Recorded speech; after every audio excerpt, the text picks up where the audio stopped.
Doctor Sandesh, physician, Hemavathi hospital. Sir ಹೇಳಿದಂಥ Ibrahim patient ಅಂತ ಏನಿದ್ರು ಅವ್ರ ಸರ್ಜರಿನ ಅವರು ಫ್ಯಾಂಟಾಸ್ಟಿಕಲಿ ಪರ್ಫಾರ್ಮ್ ಮಾಡಿದರು.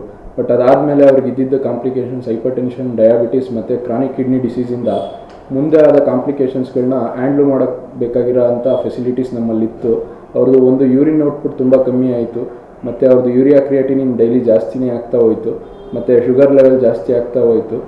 ನಾನು ಮತ್ತು ಡಾಕ್ಟರ್ ಹರ್ಷ ಅಂತ ನೆಫ್ರಾಲಜಿಸ್ಟು ಅದನ್ನು ಟ್ಯಾಕಲ್ ಮಾಡಿ patient after 4 days of surgery is fine now and we are planning for discharge within few days.